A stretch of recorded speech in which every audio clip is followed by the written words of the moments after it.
नमस्कार, आप देख रहे हैं फाइनल पोस्ट पुरुषोत्तम के साथ। हिमाचल प्रदेश की राजधानी शिमला स्थित ऐतिहासिक गेयटी थिएटर में इंडियन मीडिया जर्नलिस्ट यूनियन के राष्ट्रीय अधिवेशन का भव्य आयोजन किया गया। इस प्रतिष्ठित कार्यक्रम में हिमाचल प्रदेश विधानसभा के अध्यक्ष श्री कुलदीप सिंह पठानिया मुख्य अतिथि के रूप में शामिल हुए। देश भर से आए वरिष्ठ पत्रकारों, संपादकों और मीडिया कर्मियों की उपस्थिति ने इस आयोजन को विशेष बना दिया। वहीं इस अधिवेशन में बिहार प्रदेश अध्यक्ष ज्ञानेश्वर गौतम के प्रभावशाली संबोधन ने विशेष रूप से सबका ध्यान आकर्षित किया। उन्होंने पत्रकारिता को संवैधानिक दर्जा देने की जोरदार मांग उठाई, जो पूरे अधिवेशन का केंद्र बिंदु बना रहा। उनके ओजस्वी वक्तव्य ने पत्रकारों के अधिकारों और स्वतंत्रता पर एक महत्वपूर्ण बहस को जन्म दिया। आइए सुनते हैं इस कार्यक्रम में ज्ञानेश्वर गौतम जी ने क्या कुछ कहा। हिमाचल प्रदेश देवभूमि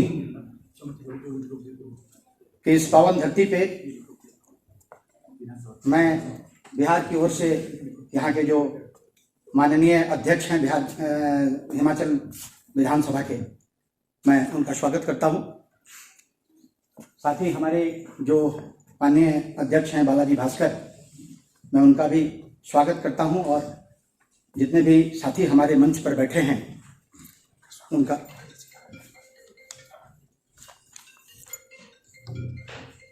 पत्रकारिता के बदलते स्वरूप और चुनौतियां, ये विषय है आज के इस राष्ट्रीय अधिवेशन का।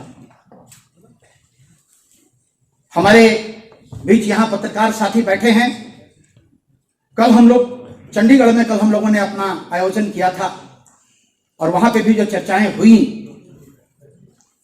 उन चर्चाओं के मद्देनजर कुछ बातें मैं हिमाचल प्रदेश के जो पत्रकार साथी हैं उनसे भी शेयर करना चाहता हूं। हम कौन हैं?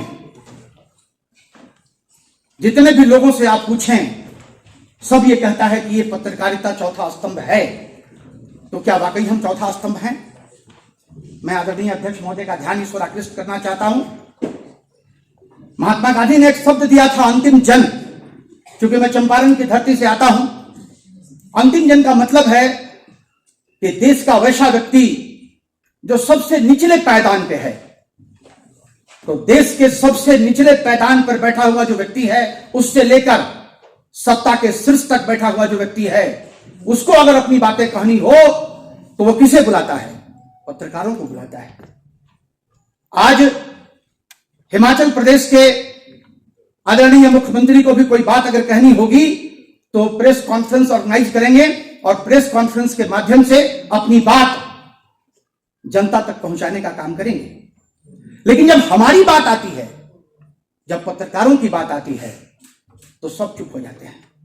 हमें मिलता क्या है?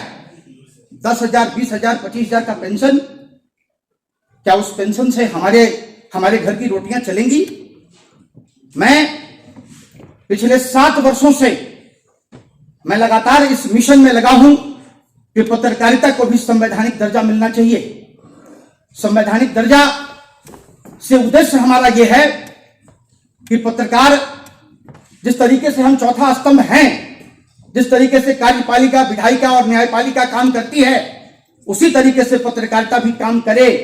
हमको भी एक इंडिपेंडेंट बॉडी के रूप में, जिस तरीके से न्यायपालिका काम करती है, न्यायपालिका के ऊपर किसी का हस्तक्षेप नहीं होता है, उसी तरीके से पत्रकारिता के ऊपर भी कोई हस्तक्षेप नहीं हो, ऐसी व्यवस्था बननी चाहिए पूरे देश में।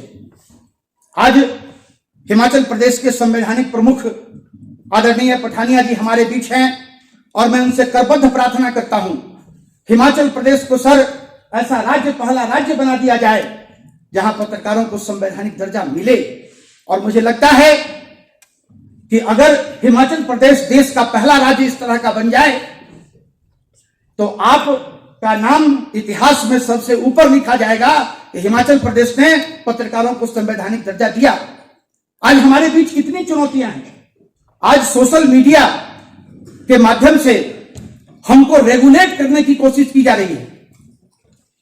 पत्रकार अगर रेगुलेट हो जाए तो क्या स्थिति होगी पत्रकारों की? हमारी आवाज बंद हो जाएगी। हम वही बोलेंगे जो बोलने के लिए हमको सरकारें कहेंगी। तो देश का जो अंतिम जन है, उसकी आवाज सत्ता के शीर्ष पर बैठे लोगों के कानों में नहीं पहुंचेगी। पत्रकारिता हमारे लिए बहुत बड़ा चैलेंज है। किन परिस्थितियों में हम पत्रकारिता करते हैं वो हमारे पत्रकार साथी बहुत अच्छे तरीके से समझते हैं। आज से 2.5-3 साल पहले 3 साल पहले हम लोगों ने पटना के तारामंडल में एक बहुत बड़ा कार्यक्रम किया था और वहां भी उस समय के विधानसभा के जो सभापति थे आदरणीय देवेश चंद्र ठाकुर जी, अभी वर्तमान में वो सांसद हैं, वो भी कार्यक्रम में उपस्थित हुए थे। और सर, हम लोग अपनी आवाज बिहार के मुख्यमंत्री आदरणीय नीतीश जी के पास भी हम लोग पहुंचा चुके हैं।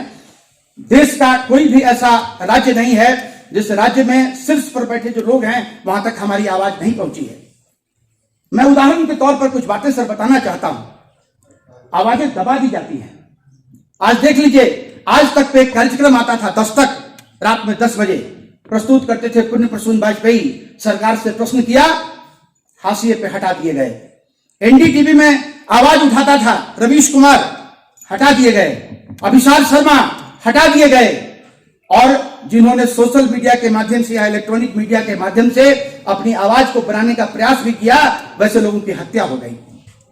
पिछले दिनों हमारे भी मध्य प्रदेश के साथी आए हैं, मैं उनका शुक्रिया अदा करना चाहता हूं। कुलदीप सिसोदिया नामक एक पत्रकार, बहुत ही बारूद पत्रकार, जिसकी कलम में वो तेज था कि सरकार की नींव वहां हिल जाती थी और उसको एक झूठे केस में फंसाकर उसको जेल में बंद कर दिया गया।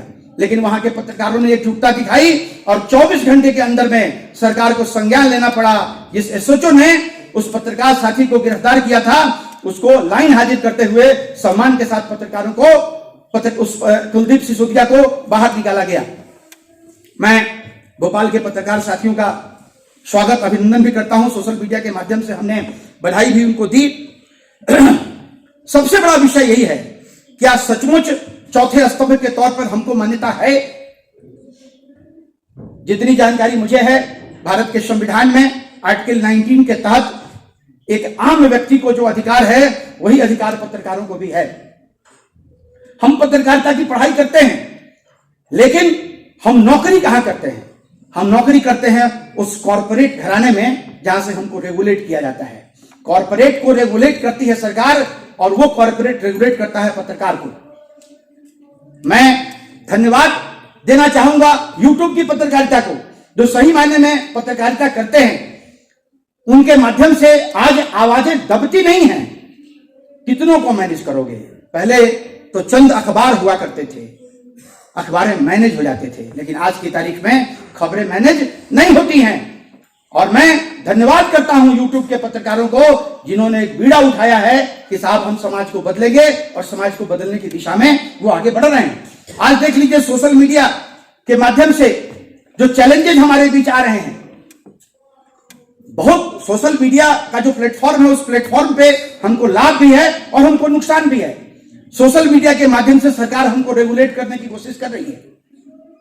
जिस दिन सरकार ने कोई रेगुलेटरी लगा दिया तो वैसी स्थिति में आपकी आवाज बंद हो जाएगी। आप कोई भी कंटेंट अगर प्रोड्यूस करेंगे तो उस कंटेंट के लिए पहले आपको परमिशन लेना पड़ेगा, उसके बाद उस कंटेंट को लेकर आगे बढ़ेंगे। मैं एक बार फिर से, क्योंकि हमारे अध्यक्ष महोदय समय यहां कम है और वो बहुत कम समय के लिए आए हैं, तो मेरा एक बार फिर से हमारे अध्यक्ष महोदय से आग्रह रहेगा कि हिमाचल प्रदेश को पहला राज्य बनाया जाए, पत्रकारों को संवैधानिक दर्जा दिया जाए।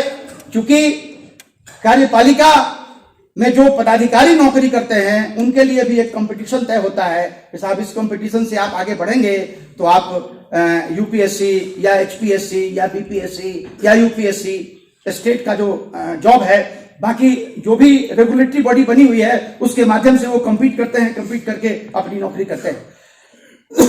न्यायपालिका की भी वही स्थिति। आप कानून की पढ़ाई पढ़ते हैं और कानून की पढ़ाई पढ़ के आप जज बनते हैं, आप वकील बनते हैं।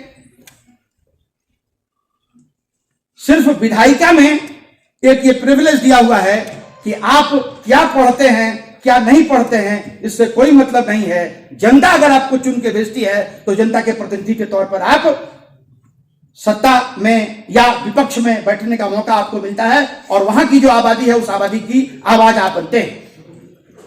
सिर्फ एक अकेला चौथा स्तंभ पत्रकारिता ही एक ऐसा है कि हम पत्रकारिता पढ़ते भी हैं और पढ़ने के बाद नौकरी को लायक भी रहते हैं। यहां पत्रकार साथी बैठे होंगे, मैं जानता हूं आज की तारीख में जितने बड़े बड़े हाउस हैं वो हाउस पत्रकारों को क्या देता है। मैं आपको बता दूं, 4th ग्रेड का जो एम्प्लॉय है स्टेट गवर्नमेंट का या सेंट्रल गवर्नमेंट का, उसको जितनी सैलरी मिलती है उससे आधे से भी कम में पत्रकार अपनी नौकरी करता है।